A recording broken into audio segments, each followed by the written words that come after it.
नमस्कार। मैं doctor Narendra Kumar Singh, associate professor, department of mathematics, MBPG college Haldwani, Nainital और उत्तराखंड। बच्चों, आज हम लोग बातचीत करेंगे कि क्रिटिकल और इनोवेटिव थिंकिंग जो है उसकी मदद से जो वास्तविक ज़िंदगी की हमारी समस्याएं हैं, हम उन्हें कितना बेहतरीन तरीके से सॉल्व कर सकते हैं, हल कर सकते हैं। तो जो आज मैं बताने वाला हूँ उसमें हम लोग पहले ये देखेंगे कि जो जानकारियाँ हमारे पास होती हैं उनका विश्लेषण कैसे करते हैं, मतलब इन्फॉर्मेशन को कैसे एनालाइज करते हैं। उसके बाद आएगा कि इन्फॉर्मेशन के आधार पर हमें निर्णय लेने हैं। अब इन्फॉर्मेशन तो आ गई, उसको एनालाइज भी कर लिया, तो एनालाइज करने के बाद उसको उस आधार पर हम कैसे निर्णय लें और जो हमारे निर्णय हों उनके पीछे लॉजिक हो। आप लोग महसूस करते होंगे हमारी ज़िंदगी के तमाम निर्णय ऐसे होते हैं जहाँ तर्क से ज़्यादा इमोशन महत्वपूर्ण हो जाते हैं। हम लोग इमोशनल लेवल पे कई बार डिसीजन ले लेते हैं। तो यहाँ पर क्रिटिकल थिंकिंग का मतलब है कि हमारी जो जो भी फैसले होंगे उनके पीछे सॉलिड रीजनिंग होगी, लॉजिक होगा। तो हम इन पे आज बातचीत करेंगे। पहले मैं आपको बता दूं कि हम लोग पिछले लेक्चर में किस मुद्दे पे बातचीत कर रहे थे। तो हमारा जो लास्ट लेक्चर था वो था problem solving strategies and decision making.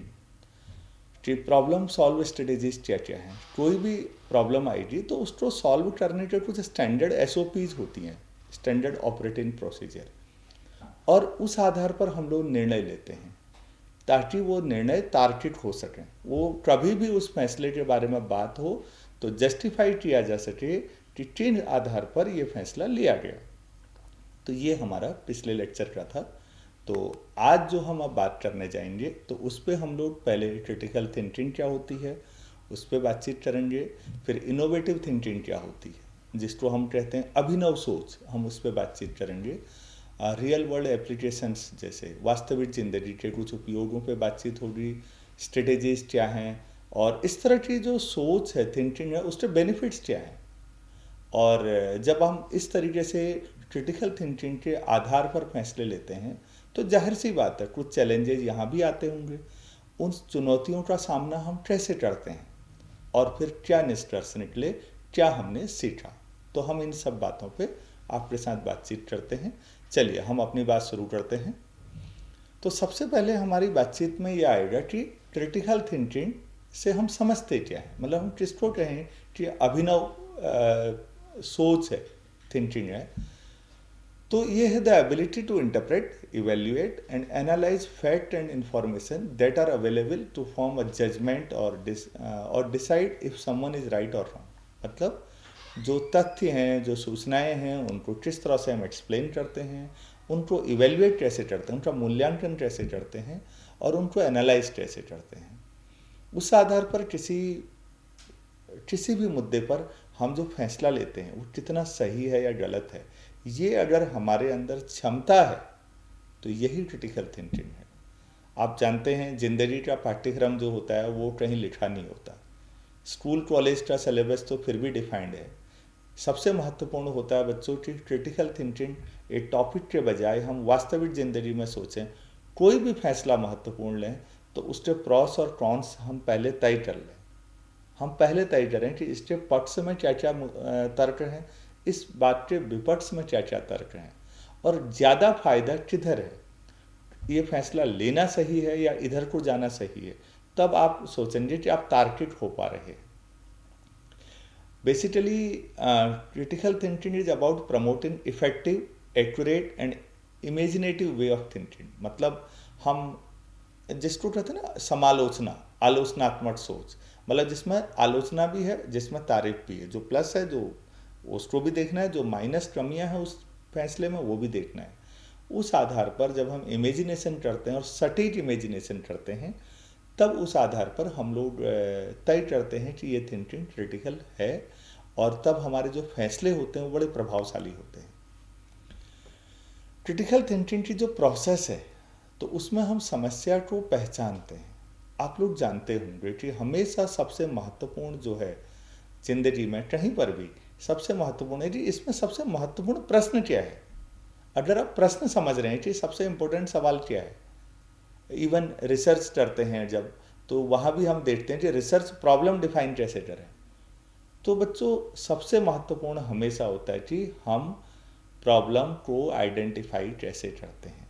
जो ही प्रॉब्लम आइडेंटिफाई हो गई और सही प्रॉब्लम है, तो आप सोचिए आपका आधा काम हो चुका है। अब अगला काम क्या करें?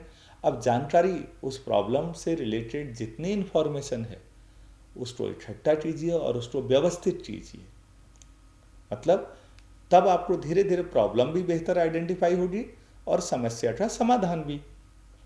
अब जो इन्फॉर्मेशन आपने ली है उसको एनालाइज करें, मतलब उसका विश्लेषण करें। एनालाइज करेंगे तो कंक्लूजन जरूर निकलेंगे एनालिसिस से, और जो ही कंक्लूजन निकलेंगे तो आपको समझ में आ जाएगा कि इस समस्या को कैसे हल करना चाहिए और इसका क्या समाधान हो सकता है। और ये मान के चलिए ये ज़िंदगी में हर मोड़ पे आपके काम आएगा, ये वाली प्रोसेस।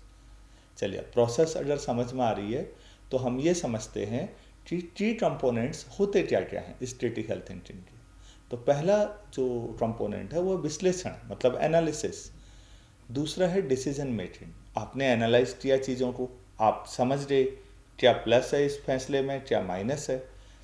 अब उसके बाद जो एक लीडरशिप क्वालिटी होती है वो तय करती है डिसीजन मेकिंग। निर्णय लेना बहुत ज़रूरी है। पता लगा आपने पूरा एनालाइज तो कर लिया लेकिन आप निर्णय लेने से बच रहे हैं, तो फिर एनालिसिस का भी कोई फ़ायदा नहीं है। और जो ही निर्णय लेंगे तो एक आता है इवेल्युएशन, कि जो आप डिसीजन लेने जा रहे हैं आपका मूल्यांकन आप तो करेंगे ही, आपके फैसले का मूल्यांकन जो लोग इससे प्रभावित होते हैं डायरेक्टली या इनडायरेक्टली, वो लोग भी आपका मूल्यांकन करेंगे। उसी आधार पर इतिहास आपको तय करेगा कि आप कितने बेहतरीन लीडर रहे हैं, चाहे वो समाज के किसी भी हिस्से में हो। तो बच्चों इस दौरान ये ध्यान रखना होता है हमेशा कि आप ओपन माइंडेड हों, खुले दिमाग के हों, मतलब बायस ना हो किसी भी तरह से। आपके दिमाग में पहले से पूर्वाग्रह ना हो किसी बात के लिए, जेंडर के बेस पर, नेशन के बेस पर, रिलीजन के बेस पर, कास्ट के बेस पर, सीनियरिटी हायरार्की के बेस पर। ऐसा कुछ नहीं होना चाहिए। आप ओपन माइंडेड लीडर हों, आप सबके भले के लिए जो बेहतर फैसला है वो सोचने जा रहे हैं, आपको ये समझना चाहिए। और बच्चों आपके अंदर अगर लीडरशिप है तो एक चीज़ ज़रूर होगी और वो है क्यूरियोसिटी, जिज्ञासा। आप जानने की इच्छा रखते होंगे कि हर बार कुछ नया जानना सीखना। लीडर जो होता है, जो फैसले लेता है, वो हमेशा बाकियों से आगे होगा, और जो आगे होगा वो जिज्ञासा के आधार पर ही आगे होगा। कुछ नया जानना सीखना, तभी तो आगे हो पाएंगे। तो ये हमारे कंपोनेंट्स थे जो आपको बताते हैं कि आप कितना क्रिटिकली सोच पाते हैं। अब आता है, हम थोड़ा सा विस्तार में और जाते हैं कि इनोवेटिव थिंकिंग कहते किसको हैं। तो चुनौतियों को, समस्याओं को, अवसरों को, जो भी है, क्योंकि चुनौतियां और अवसर में बच्चों ज़्यादा अंतर नहीं होता। जो चुनौतियां हैं अगर ईमानदारी से सोचा जाए तो वही आपके पास अवसर भी हैं। चुनौतियां नहीं होंगी तो अवसर कहाँ से मिलेंगे। तो अपनी समस्याएं या अपनी चुनौतियों को हमेशा अपॉर्चुनिटीज के तौर पर सोचिएगा। तो जो ही ऐसा सोचेंगे अपॉर्चुनिटी, आपके अंदर रचनात्मकता डेवलप होगी, आपके अंदर दूरदर्शी मानसिकता के साथ आप चीज़ों को देख पा रहे होंगे। तो अब उसके बाद ये आता है कि आप नए इन समस्याओं से आपके अंदर थॉट प्रोसेस डेवलप होने लगता है। पूरा आप देखने लगते हैं कि आपके मौलिक विचार उत्पन्न हो रहे हैं। और जाहिर सी बात है, जो थ्योरी पहले से चल रही होगी, हो सकता है आपको उस पर सवाल उठाने का मौका मिले। यही इनोवेटिव थिंकिंग है। आप इसको ऐसे समझिएगा, समुद्र में, इनोवेटिव थिंकिंग पे ही बात कर रहा हूँ, समुद्र में बड़े शिप होते हैं और उसमें फाइटर प्लेन उतरते हैं और फिर वहाँ से उड़ान भरते हैं। तो समुद्र जो है चलता फिरता एयरपोर्ट हो जाता है। बहुत पहले की बात थी, तो मैं उसमें देख रहा था डिस्कवरी पे, तो ये सवाल उठा कि जो प्लेन उतरता है तो नीचे वो तार बिछे होते हैं जो उसके टायरों को रोकते हैं। तो एरोप्लेन का जो पायलट है वो इंजन को स्लो करता है ताकि वो रुक जाए। अब आप भी समझते हैं कि एयरपोर्ट के बराबर लंबा तो शिप नहीं हो सकता, तो रनवे बहुत छोटा होता है। तो एक आध बार ऐसी स्थितियां हो गई कि वो जो तार होते हैं जो टायरों को रोकने की कोशिश करते हैं उनसे नहीं रुका, और वो बिल्कुल किनारे पे चले गया प्लेन, शिप के किनारे पर, और वहाँ से वो पानी में गिर गया, मतलब डूब गया शिप। तो नुकसान हो गया। इस समस्या के समाधान के लिए एक इंजीनियर ने कहा कि जिस समय हम शिप को रोकते हैं, शिप में एरोप्लेन को, तो वहाँ पर पायलट अपने फुल एक्सेलेटर पे उतारे प्लेन को। आप सोचिए, जस्ट उल्टा हो रहा है। यही तो इनोवेटिव है। पायलट ने शिप में लैंडिंग की और लैंडिंग के साथ ज़मीन पे आते ही उसने एक्सीलेटर पूरा कर देना है, जितना ज़्यादा दे सकता है, और नीचे वालों को अपने तारों से टायरों को रोकना है। अगर इस प्रोसेस में प्लेन को आप रोक पाए तो बहुत अच्छी बात है, और अगर नहीं रोक पाए तो पायलट के पास इतनी अपॉर्चुनिटी है जो दोबारा हवा में उड़ाया जा सकता है, तो प्लेन डूबेगा नहीं। आप सोचिए कितना इनोवेटिव थिंकिंग है। जो हम सोच रहे थे ठीक उसका विपरीत। यही तो इनोवेटिव थिंकिंग की बात हम लोग कर रहे हैं। तो उम्मीद है आप समझ पा रहे होंगे कि इनोवेटिव थिंकिंग हम किसको कह रहे हैं। तो फिर सवाल उठता है कि इनोवेटिव थिंकिंग जो है हमारी, उसके मेन कंपोनेंट्स होते क्या क्या हैं। तो ऑब्वियस है, सबसे पहले हमेशा क्यूरियोसिटी एंड ओपन माइंडेडनेस। आप जितना जानने की इच्छा रखेंगे चीज़ों को, जितना खुले दिमाग से आप चीज़ों को समझेंगे, आपके लिए चीज़ें उतनी आसान होंगी। दूसरी आपकी क्रिएटिविटी। तो अभी मैंने जो आपको एग्जाम्पल दिया बच्चों, तो वो क्रिएटिविटी ही थी। और क्रिएटिविटी ही नहीं है, उसमें रिस्क टेकिंग भी है, जो अगला फैक्टर है। भाई आप कह रहे हैं कि लैंडिंग होनी है, टेक ऑफ तो होना नहीं है, और लैंडिंग और टेक ऑफ मिक्स कर दिया उसने कहा नहीं, जो ही प्लेन शिप पे लैंडिंग करेगा, नीचे टच होते ही पायलट एक्सीलेटर फुल कर देगा। आप लोग उसे रोक पाए तो रोक पाए, नहीं तो वो वापस उड़ तो सकता है, तो इस प्रोसेस में कम से कम नीचे तो नहीं गिरेगा। कितना इनोवेटिव था, कितना क्रिएटिव था, लेकिन रिस्क फैक्टर भी उसमें था। और दूसरी बात, ये सारी चीज़ें जो आप नया सोचते हैं, ये बिना कोलेबरेशन के नहीं हो सकता। आपको ये समझना है कि अच्छा, कोलेबरेशन तो इसमें बहुत ज़रूरी है, मतलब टीम वर्क। आप मिलजुल के ही काम कर पाएंगे और लोगों को शामिल करेंगे इसमें। और जब भी टीम होता है तो आप बचपन से समझते हैं, 8 और 8 2 नहीं होते, 8 और 8 11 होते हैं। इसका मतलब ये होता है कि जितना आप अकेले कर पाते हैं काम, अगर 2 लोग मिलकर करें तो वो डबल नहीं होता, वो कई गुना ज़्यादा हो जाता है। तो टीम आपकी आपस में जितना कोलेबरेट करेगी, जितनी बेहतर टीम होगी, आउटपुट उतने गुना ज़्यादा हो जाएगा। तो हमेशा अपने आसपास एक बेहतर टीम का प्रयास जरूर करिएगा। अब आता है रियल वर्ल्ड एप्लीकेशन। तो वास्तविक दुनिया में हम किस तरह से इसके बारे में सोच सकते हैं, तो उसका 8 मैंने आपको बताया था अभी, जो सिप वाला था। 8 और एप्लीकेशन हम लोग सोचते हैं। हम उत्तराखंड में रहते हैं और पहाड़ वाला जो टेरेन होता है, मूवमेंट के लिए बहुत स्लो होता है। आप जल्दी से एक पहाड़ से दूसरे पहाड़ पे नहीं जा सकते। पहाड़ दूर दूर होते हैं, इतने ब्रिज बनाना संभव नहीं है। आपको पहाड़ से नीचे घाटी उतरना पड़ेगा और फिर नीचे से फिर दोबारा ऊपर पहाड़ पे आना पड़ेगा, समय बहुत लगता है। लेकिन इन पहाड़ों की जो एरियल डिस्टेंस है वो बड़ी कम है। तो अब जब से ड्रोन जैसी चीज़ें आई हैं, आपको लगता होगा कि ड्रोन से केवल हथियार ले जाने ज़रूरी हैं क्या? क्या हम ज़रूरी चीज़ें लोगों तक कम समय में, कम खर्च में और कम तेज़ी से पहुंचा सकते हैं? आप सोचिए कि पहाड़ों में स्वास्थ्य सुविधाएं, ग्रामीण क्षेत्रों में परेशानी होती है। अगर हम ड्रोन के थ्रू टेलीमेडिसिन फटाफट पहुंचा पाए, तो ज़रूरी उपकरण पहुंचा पाए, तो आप सोचिए हम कितना शानदार काम कर सकते हैं। ये इनोवेटिव थिंकिंग है कि यार बिना आप और हमारे गए चीज़ें वहाँ पहुँच जाएं जिसकी ज़्यादा ज़रूरत है। आज बहुत कॉम्प्लिकेटेड जब सर्जरी होती है तो वो रोबोट की मदद लेते हैं, रोबोटिक सर्जरी होती है। तो आप समझते होंगे कि हाँ, ये कितना मददगार है कि आप अपनी इनोवेटिव थिंकिंग से मानव जीवन को कितना सरल, सहज और बेहतर बना पा रहे हैं। ये वास्तविक जीवन में उपयोग है, जो आप, मुझे उम्मीद है आप समझ भी पा रहे होंगे, और ऐसे कई उपयोग आपके दिमाग में आ भी रहे होंगे अभी कि हम ऐसा भी कर सकते हैं। एजुकेशन ही सोचिए, आज टेक्नोलॉजी नहीं होती तो मैं आपके सामने इस तरह से थोड़ी आता।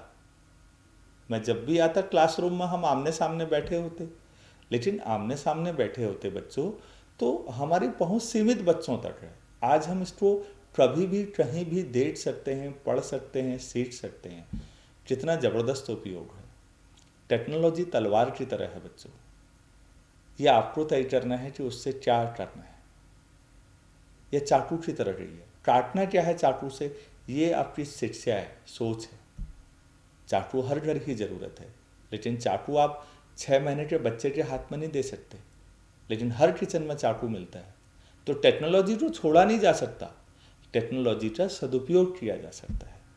ये ऑनलाइन मीडियम जितने भी आ रहे हैं, ये एजुकेशन में, ये सारे के सारे टेक्नोलॉजी के ही तो उपयोग हैं, इनोवेटिव थिंकिंग ही तो है। एडटेक टूल जितने भी आ रहे हैं, गेमिफाइड लर्निंग्स हैं, ये सारे के सारे अब जो हैं ये क्रिटिकल थिंकिंग और इनोवेटिव थिंकिंग से ही निकले हैं। पब्लिक पॉलिसी और गवर्नमेंट्स में हम लोग इसको किस तरह से यूज़ कर रहे हैं। अगर आप लोग इसरो का काम को जानते हो थोड़ा सा सैटेलाइट के थ्रू, तो आज टेक्नोलॉजी की मदद से हमको, सरकार को पहले पता होता है कितने लाख हेक्टेयर में हमने गेहूँ बोया है, ऊपर से पता लग जाता है सैटेलाइट से कितने एयर में हमारी फसलें हो रही हैं, कैसा है मौसम का हाल, कैसा रहेगा।